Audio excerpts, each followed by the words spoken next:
Everyone, welcoming you all to my channel Arya's classes. तो अब हम लोग स्टार्ट कर रहे हैं क्लास 9th हिस्ट्री का जो चैप्टर हमारा चल रहा है फ्रेंच रिवॉल्यूशन, इसका ये एक और नया टॉपिक स्टार्ट कर रहे हैं। तो directory rules in France. Directory rules in France मतलब अब फ्रांस में डायरेक्टरी रूल करेगी। फ्रांस में डायरेक्टरी रूल करेगी। अभी तक हमने इतने सारे रूल्स देखे फ्रांस में, मतलब कोई एक पर्टिकुलर रूल फ्रांस में टिक ही नहीं पा रहा था। फ्रांस गोल गोल घूम के रह गया था, कभी ये रूल आ रहा था, कभी वो आ रहा था, मतलब चेंजेस आके रह गए थे। मोनार्की, फिर क्या बोलते हैं नेशनल असेंबली, फिर कॉन्स्टिट्यूशनल नेशनल असेंबली आई, ठीक है, मतलब उसने कॉन्स्टिट्यूशन बनाया था तो कॉन्स्टिट्यूशन मोनार्की बन गई। And after that Jacobian government I, Jacobian convention थी, जो कन्वेंशन थी ना जैकोबिन के टाइम पे, उसी को बोलते हैं कन्वेंशन असेंबली, ठीक है। तो कन्वेंशन आई, कन्वेंशन के बाद क्या आया नेक्स्ट जो अभी डायरेक्टरी रूल चल रहा है ये वाला, ये आया, ठीक है। सो इतने सारे रूल्स फ्रांस में चेंजेस हुए, मतलब जो रूल थे हर एक का चेंज होता गया, कोई पर्टिकुलर रूल आ नहीं रहा था फ्रांस में, है ना। हमने ये सब देखा। तो अब इस टॉपिक में हम देखेंगे अब फ्रांस में एक और नया रूल आता है, वो है डायरेक्टरी, और अब फ्रांस को वो रूल करेगा। अब ये एक्चुअली डायरेक्टरी होता क्या है, ठीक है, ये रूल आया क्यों, what was the reason for bringing this rule, ठीक है, क्या था, मतलब किसी पर्सन ने इसको किया था, जो भी चीज़ें थी वो सारे हम इस टॉपिक में पढ़ेंगे, ठीक है। सो स्टार्ट करते हैं इसको बिना देर किए हुए फटाफट से। चलो देखो, जो जैकोबिन गवर्नमेंट थी, हमने देख लिया कि जैकोबिन गवर्नमेंट जो थी उसके एंड हो गया था, उसके जो लीडर थे मैक्सिमिलियन रॉबेस्पियर, जब उनकी डेथ हुई, मतलब डेथ कैसे हुई, उनको उन्हीं के ग्रुप के जो मेंबर्स थे उन्होंने मरवाया था, गिल्टाइन कराया था कि भाई अब अभी तक तुमने सबको गिल्टाइन कराया, अब तुम्हारी बारी आती है, चलो अब तुम्हारे से भी सिर्फ मशीन को टेस्ट कर लेते हैं कि भाई मशीन में जंग वंग तो नहीं लग गई है ना। तो फिर क्या किया गया, जो मैक्सिमिलियन रॉबेस्पियर थे उनको भी गिल्टाइन करा दिया गिल्टाइन, खत्म, जैकोबिन गवर्नमेंट का रूल खत्म एकदम। अब क्या होता है, अब जो वेल्थियर मिडिल क्लास के लोग थे वो राइज अप हुए। अब अभी ये टर्म तो मुझे कहीं सुनी लग रही है, ये वेल्थियर मिडिल क्लास जो वाली टर्म है, ये वेल्थियर मिडिल क्लास की, ये तो कहीं सुनी है मैंने, ऑब्वियसली सुनी है आपने। कहाँ सुनी है ये, नेशनल असेंबली वाले टॉपिक में, क्योंकि नेशनल असेंबली किससे मिलकर बनी थी, नेशनल असेंबली जो एजुकेटेड मिडिल क्लास के जो लोग थे, मीन्स जो थर्ड स्टेट थी उसके एजुकेटेड प्रॉस्परस पीपल जो थे, उन्हीं से तो मिलकर बनी थी नेशनल असेंबली। और फिर बाद में जाके वो जो लोग थे उन्होंने अपने जो कम्युनिटी या फिर उन्हीं के टाइप के लोग, तो वो सब मिडिल क्लास कहलाने लगे थे, है ना। तो अब वही मिडिल क्लास फिर से आ जाती है, फिर से वही मिडिल क्लास वापस से आ जाती है, फिर से उसी का रूल स्टार्ट होता है, मतलब अब फिर जैकोबिन के बाद फिर से ये लोग पावर में आ जाते हैं, ठीक है। तो अब नेशनल असेंबली के रूप में तो नहीं आते, मतलब डिफरेंट, क्योंकि अब काफ़ी टाइम हो गया है, ठीक है, ये रूल आया, चेंज हुआ। तो अब क्या होता है कि इसी के जो मिडिल क्लास के लोग थे ये लोग फिर से आते हैं, बट अब चेंजेस लेके आते हैं, ठीक है, चेंजेस लेके आते हैं, डिफरेंट चेंजेस। तो उन चेंजेस को देखेंगे। भाई ये लोग आते हैं पावर में, ठीक है, अब क्या करते हैं ये लोग, फ्रांस का एक कॉन्स्टिट्यूशन बनवाते हैं। आप कहोगे कॉन्स्टिट्यूशन तो पहले ही बनवाया था उन्होंने, है ना, कॉन्स्टिट्यूशन तो पहले ही बना था, इन 1791 कॉन्स्टिट्यूशन ड्राफ्ट हुआ था फ्रांस का। तो अब ये कॉन्स्टिट्यूशन तो पहले ही बना था, तो अब फिर से क्यों बनवा रहे हैं, इनको कॉन्स्टिट्यूशन बनाने का शौक है क्या कि बार बार बस कॉन्स्टिट्यूशन बनाया जाओ। तो इनको शौक नहीं था, एक्चुअली उस कॉन्स्टिट्यूशन में कुछ प्रॉब्लम्स थी, ठीक है, मतलब इनके अगर आइड से देखें तो इनको प्रॉब्लम एक्चुअली क्या लगी थी कि जो कॉन्स्टिट्यूशन था उसमें जैसे कि रूल कर रहा था कोई पर्सन, तो वो सिंगल पर्सन अभी रूल कर रहा था। फॉर एग्जाम्पल आपने जब लुई 16 का देखा तो कॉन्स्टिट्यूशन मोनार्की का टाइम था, तो उस टाइम पे लुई 16 रूल कर रहा था, ये था कि कॉन्स्टिट्यूशन के हिसाब से रूल कर रहा था, बट एक्चुअली रूल तो लुई 16 ही कर रहा था ना। अभी भी पावर तो थोड़ी बहुत उसी के हाथ में थी, सारी नहीं बट थोड़ी बहुत पावर तो उसी के पास में थी, रूल सिंगल पर्सन ही कर रहा था। और जब उसको ये पसंद नहीं आया तो फिर उसने सीक्रेट नेगोशिएशन की, ठीक है। अगर आप वहीं पर देखिए मैक्सिमिलियन रॉबेस्पियर का, तो वो भी सिंगल पर्सन ही रूल कर रहा था। तो इस कॉन्स्टिट्यूशन ने एक्चुअली सही से डिवीज़न नहीं करा था, जो ग्रुप्स के बीच में डिवीज़न या फिर पावर का जो डिवीज़न था वो नहीं हुआ था सही से, ठीक है, सिंगल पर्सन रूल कर रहा था, सारी पावर उसी के हाथ में आ रही थी। तो अब कॉन्स्टिट्यूशन नया सोचा ड्राफ्ट करने का, और क्या किया, उस कॉन्स्टिट्यूशन जब वो नया आया तो जो मतलब पावर डिवीज़न तो लेके आया, साथ ही साथ जो बहुत ज़्यादा थर्ड स्टेट के मीन्स लोअर लोग होते थे, ठीक है, जैसे कि जो जिनके पास प्रॉपर्टी नहीं होती थी, खुद के लैंड नहीं होते थे, ठीक है, जिनके पास मनी नहीं होता था, दे वर नॉट वेल्थी पीपल, तो उनको वोटिंग राइट्स फिर से नहीं दी गई, ठीक है, फिर से उनको वोटिंग राइट के लिए मना कर दिया गया।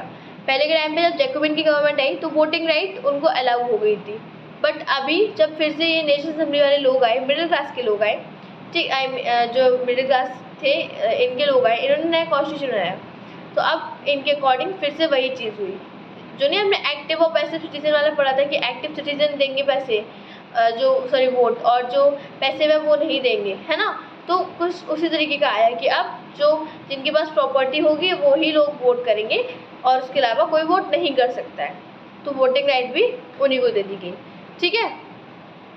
तो ये जो नया कॉन्स्टिट्यूशन था ये कुछ इस तरीके का बवाल टाइप लेके आया, है ना। अब क्या होता है देखो, देखो मैंने आपको बता दिया, till here we have completed. The fall of Jacobin government allowed the wealthier middle class to seize power, ठीक है। New constitution was introduced which denied to vote to non property section of society, ठीक है। तो इतना हमने देख लिया। अब इसके बाद क्या किया इस कॉन्स्टिट्यूशन ने मतलब जो यहाँ कॉन्स्टिट्यूशन लोगों ने ड्राफ्ट किया था, इसमें क्या हुआ, इसमें 2 लेजिस्लेटिव काउंसिल्स बनाए गए, 2 लेजिस्लेटिव काउंसिल्स बनाए गए, ठीक है। और साथ ही साथ डायरेक्टरी गवर्नमेंट भी आ गई। डायरेक्टरी गवर्नमेंट में क्या था, एग्जीक्यूटिव थे 5, वी कैन से कि ये जो डायरेक्टरी एंड एग्जीक्यूटिव, ठीक है, ये एक डायरेक्टरी एग्जीक्यूटिव थी, मतलब लेजिस्लेटिव आई 2 लेजिस्लेटिव आई, ठीक है, और जो डायरेक्टरी आई थी ये एक एग्जीक्यूटिव टाइप थी, ठीक है। तो अब एग्जीक्यूटिव में कितने मेंबर्स थे, 5 मेंबर्स थे। तो अब देखो ये डायरेक्टरी रूल आया, ठीक है, आ गया डायरेक्टरी रूल, ये भी इंस्टेबल नहीं रह पा रहा था। अब व्हाट वाज द रीज़न, क्या रीज़न था कि ये जो डायरेक्टरी रूल था ये भी इंस्टेबल फ्रांस में नहीं रह पा रहा था, ठीक है, ये भी एक जगह खड़ा होकर चीज़ों को सामना नहीं कर पा रहा था। इसका रीज़न एक्चुअली ये था, अभी रीज़न भी देखते हैं हम, पहले देख लो। These then appointed a directory and executive made up of 5 members.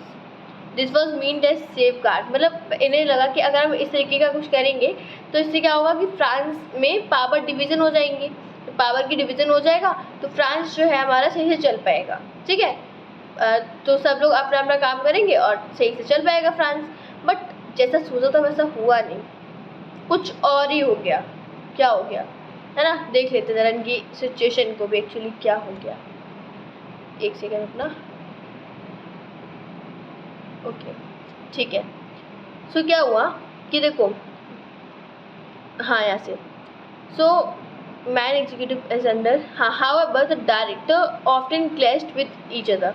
देखो इसका मीन्स क्या है एक्चुअली, जो 2 लेजिस्लेटिव आए थे और जो 2 लेजिस्लेटिव और जो 5 जो मेंबर आए थे डायरेक्टरी में, ठीक है, डायरेक्टरी जो गवर्नमेंट थी, डायरेक्टरी गवर्नमेंट, उसमें 5 मेंबर्स थे, ठीक है, जो कि डिसीजन लेंगे, फाइनल डिसीजन जो लेंगे यही लोग लेंगे, ठीक है, ये लोग आपस में डिसाइड करेंगे। और 2 लेजिस्लेटिव काउंसिल्स आई थी। तो अब क्या होता था कि कभी कभार समटाइम्स क्या होता था कि ये जो डायरेक्टरी रूल्स थे ना, आई मीन जो डायरेक्टरी गवर्नमेंट थी, ठीक है, इसमें ये 5 मेंबर्स थे, ये जो ये 2 लेजिस्लेटिव काउंसिल्स थे, इनके फैसले से कभी कभार इनको मतलब इनके फैसले नहीं सही से लगते थे, तो फिर ये लोग आपस में ही लड़ जाते थे। कभी काउंसिल्स को जो डायरेक्टरी रूलर्स थे या फिर डायरेक्टरी गवर्नमेंट जो थी इनके फैसले पे चलाते थे, कभी इनको नहीं आते थे, मतलब आपस में ही लड़ जाते थे, ठीक है, आपस में लड़ाई कर लेते थे। So the political we can say the directory often clashed with the legislative councils, ठीक है। और समटाइम्स क्या होता था कि ये जो 5 मेंबर्स हैं ये आपस में खुद ही भिड़ जाते थे कि नहीं भाई मैं यहाँ पे फैसला करूँगा, या फिर जो डिसीजन मैंने लिया है वो सही है, वही रहेगा फ्रांस में, तो मतलब कुछ भी, ठीक है, लड़ जाते थे ये लोग आपस में इसी तरीके से। तो यही रीज़न था कि जो ये डायरेक्टरी रूल था ये स्टेबल नहीं रह पा रहा था फ्रांस में, ठीक है, चल नहीं पा रहा था सही से फ्रांस में। तो अब ये भी रूल नहीं चल पा रहा था, लो ये क्या हो गया भाई, मतलब कोई रूल चल ही नहीं पा रहा था, रूल इधर से उधर बार बार इधर से उधर हो रहे थे, ठीक है, कभी कोई आ जाता कभी कोई आ जाता था, मतलब कुछ ही नहीं समझ में आ रहा था, किसी ना किसी का ऐसे रूल चल रहा था। तो अब देखो, अब जो ये डायरेक्टरी थी ये भी स्टेबल नहीं रह पाई फ्रांस पे, ठीक है। तो देखो, वेट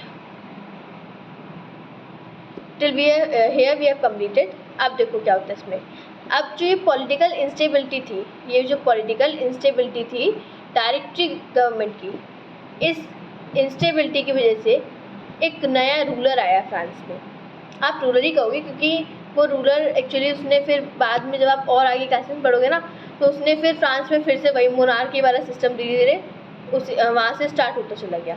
तो एक नया रूलर आया जो कि एक मिलिट्री डिक्टेटर था। कौन? Napoleon Bonaparte. क्योंकि जो ये पॉलिटिकल इंस्टेबिलिटी थी डिक्टेटरी गवर्नमेंट की, इसका फ़ायदा उठा लिया उसने। उसने कहा कि फ्रांस में चल तो पा नहीं रही है सही से, तो क्यों ना मैं ही जाके खुद को क्राउन कर लूँ और बन जाऊँ राजा फ्रांस का, कि अब मैं करूँगा रूल फ्रांस पे। तो इसका फ़ायदा उठाया इसने। ये एक्चुअली एक मिलिट्री डिक्टेटर था, ठीक है। तो उसने इसका यहाँ का फ़ायदा उठाया, जो फ्रांस थी, फ्रांस की सिचुएशन का, और यहाँ पे अपना पैर जमा दिया कि भाई अब फ्रांस में मेरा रूल चलेगा, जो मैं कहूँगा वही होगा, ठीक है। तो अब नेपोलियन बोनापार्ट आ गए। बहुत सारी चीज़ें अच्छी भी की थी, तो कई सारी मतलब गलत भी थी इसकी, ठीक है। तो ऐसे ही था ज़्यादातर गवर्नमेंट में कि कुछ अच्छा भी करी थी तो कुछ ख़राब भी करी थी चीज़ें, है ना। सो अब नेपोलियन बोनापार्ट का रूल आता है। ये एक मिलिट्री डिक्टेटर थे, ठीक है।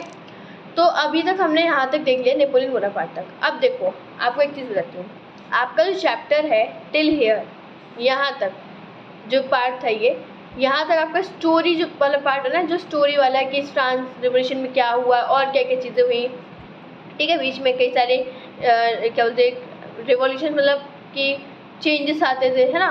तो कई सारे चेंजेस आए फ्रांस में, गवर्नमेंट चेंज हो रही थी, कोई एक पर्टिकुलर गवर्नमेंट टिक नहीं रही थी। तो टिल हेयर आपका जो स्टोरी पार्ट था इस चैप्टर का, इस फ्रांस रिवॉल्यूशन का, वो इस बुक के हिसाब से अकॉर्डिंग ख़त्म होता है। अभी आप 10th में इसी का और आगे पार्ट पढ़ोगे, ठीक है।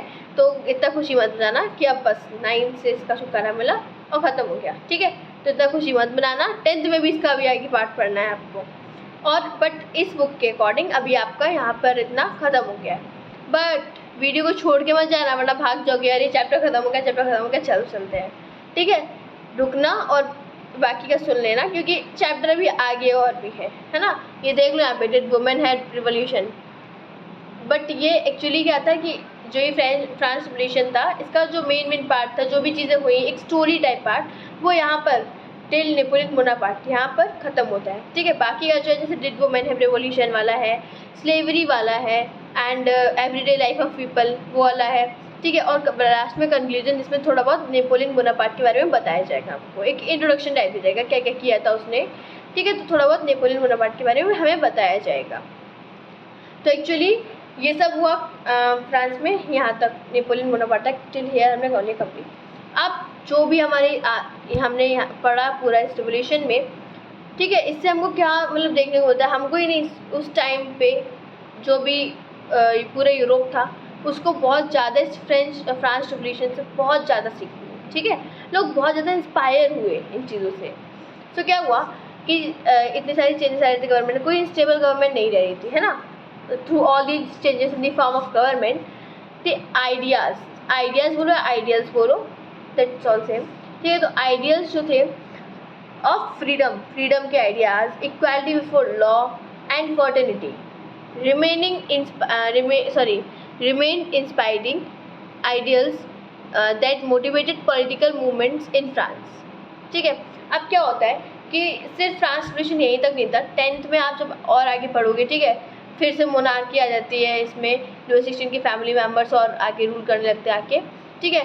तो अब आगे भी लोगों को बहुत ज़्यादा मतलब प्रॉब्लम फेस होती है, लोग और मतलब रिवोल्यूशंस करते हैं, ठीक है। तो ये जो अभी रिवोल्यूशन हो रहा था, इससे काफ़ी ज़्यादा इंस्पायरेशन लोगों को मिलती है। जो आइडियाज़ थे यहाँ के फ्रीडम के, इक्वालिटी बिफोर लॉ के, फर्टिनिटी के, फर्टिनिटी मीन्स क्या होता है, भाईचारा, है ना।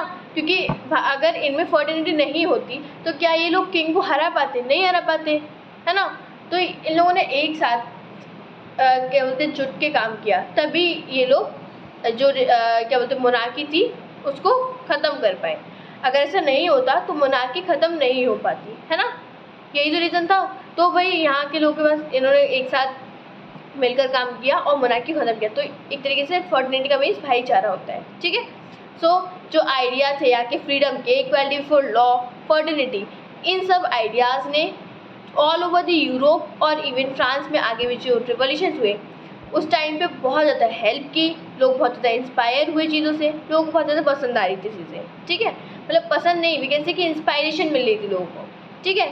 सिर्फ फ्रांस के लोगों को नहीं, ऑल ओवर द यूरोप जितनी भी कंट्रीज़ थी या फिर किसी कंट्री पे किसी का रूल चल रहा हो तो वहाँ पे इंस्पायरेशन बहुत ज़्यादा मिली। इवन अपने इंडिया को भी मिली जब ब्रिटिश रूल चल रहा था उस टाइम पे, ठीक है। अपने इंडिया को भी बहुत ज़्यादा इंस्पायरेशन मिली इनसे। अभी लास्ट में हम देखेंगे कि 2 फेमस लीडर्स थे, ठीक है। तो उनको काफ़ी ज़्यादा इंस्पायरेशन मिली इससे, काफ़ी ज़्यादा सीख ली उन्होंने फ्रांस रिवॉल्यूशन से और कई सारे मूवमेंट्स भी चले, वो हम लास्ट में देखेंगे। चलिए थोड़ा सा पार्ट दिया गया उसका, तो कोई दिक्कत की बात नहीं है।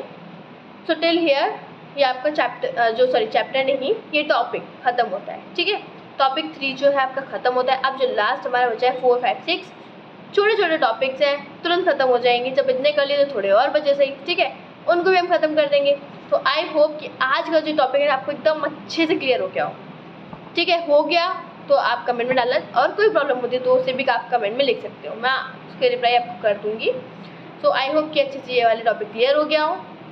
एंड अगर क्लियर हुआ है और आपको ये वीडियो हेल्पफुल लगी है तो चैनल को लाइक एंड सब्सक्राइब ज़रूर करना, ताकि बाकी की सारी वीडियोस नोटिफिकेशन सब आपको मिलती रहे जो भी वीडियोस मेरी आए, ठीक है। और भाई आप लोग भी सपोर्ट करो तो आगे मैं और बढ़ूँ, आपसे मोटिवेशन एक मिलता है ना, ताकि आगे और बढ़ूँ और आपको वीडियोस प्रोवाइड हो, चीज़ों की और नॉलेज मैं आपको दे पाऊँ, ठीक है। सो आई होप कि इतना आपको क्लियर होगा। नेक्स्ट वीडियो जो होगी उसमें हम ये टॉपिक पढ़ेंगे, डिड वुमेन हैव रिवॉल्यूशन वाला। तो अब हम मिलेंगे नेक्स्ट वीडियो में अपने। Till then thank you so much, take care, bye bye.